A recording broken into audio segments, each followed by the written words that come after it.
আসসালামু আলাইকুম, কেমন আছেন সবাই? আমি আলহামদুলিল্লাহ অনেক ভালো আছি। আজকে হচ্ছে পাস্তা রান্না করব।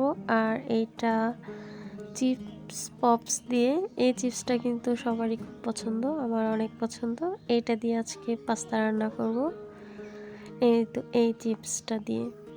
তো চলুন সবার সাথে রেসিপি শেয়ার করা যাক। তো পাস্তা তো আগে সিদ্ধ করে নিতে হয়, এটা তো সবাই জানেন কম বেশি। তো পাস্তা আগে আমি সিদ্ধ দিয়ে নিচ্ছি, তারপর একটা শুকনো মরিচ ভেজে তারপর গুঁড়া করে নিয়েছি। আমার মতো ঝালখোর যারা আছেন তারাই কিন্তু এই রেসিপিটা ট্রাই করবেন, কারণ এটা অনেক ঝাল হয়, খেতেও মাশাআল্লাহ অনেক মজা হয়। আমি একদিন এমনি রান্না করছিলাম।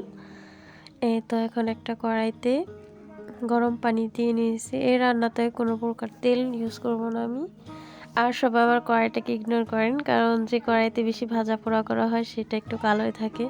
তো গরম পানিতে আমি চিপস পপসগুলো দিয়ে নিছি। তারপর এগুলো গলে গেলে এখানে একে একে সব মশলা মিক্স করে দিব। আমার মতো অলস মানুষ যারা আছেন তাদের জন্য এই রেসিপিটা কিন্তু একদম পারফেক্ট। কেননা আমার পেঁয়াজ মরিচ কাটতে একদমই ভালো লাগে না, অলসতা কাজ করে। তাই বেশি সময় আমি এইভাবে পাস্তা রান্না করে খাই, আর এইভাবেই আমার অনেক বেশি মজা লাগে। যাই হোক, এখন আমি শুকনো মরিচ দিয়ে দিব। যারা ঝাল বেশি খান তারা শুকনো মরিচ বাড়িয়ে দিবেন, যারা কম খান তারা একটু কম দিবেন। আমি যেহেতু ঝাল একটু বেশি খাই তাই একটু বাড়িয়ে ঝাল দিলাম। এখন একে একে আমি সবগুলো মশলা এখানে দিয়ে দিব, তারপর হচ্ছে পাস্তা দিব। তো আগে আমি মশলা দিয়ে দিচ্ছি এখানে। আমি এই মশলাটাই নিছি, এটা কিন্তু খুব ভালো লাগে, নুডলসের মশলার মতোই ম্যাজিক মশলা। তারপর একটা টমেটো সস দেব, আমার সস তেমন একটা ভালো লাগে না, যাই হোক তারপরও দিব। এই তো এইটা দেব।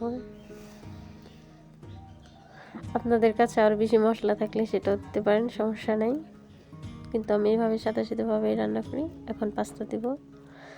শুধু কালারটা দেখেন, একদম সুন্দর একটা কালার আসে, আর খেতে অনেক মজা হয়। আপনারা রান্না করলে বুঝতে পারবেন, ঠিক এইভাবেই রান্না করবেন, দেখবেন কতটা মজার হয়। এখানে আমি কোনো ডিম দিব না, আপনারা চাইলে একটা ডিম দিতে পারেন, কিন্তু আমি কখনো ডিম দিয়ে রান্না করিনি। ডিম দিলে আগে একটু তেলে ভেজে তারপর এখন দিয়ে দিবেন। আমি ডিম ছাড়াই খাবো, এইভাবে অনেক বেশি মজা লাগে। এই তো দেখুন ফাইনাল লুক, দেখে বুঝতে পারছেন কতটা মজা হয়েছে। খুব মজা হয়েছিল আর অনেক বেশি ঝাল হয়েছিল। যাই হোক, সবাই একবার হলো রেসিপিটা ট্রাই করবেন। আজকের ভিডিওটা এ পর্যন্তই। সবাই অনেক বেশি ভালো থাকবেন।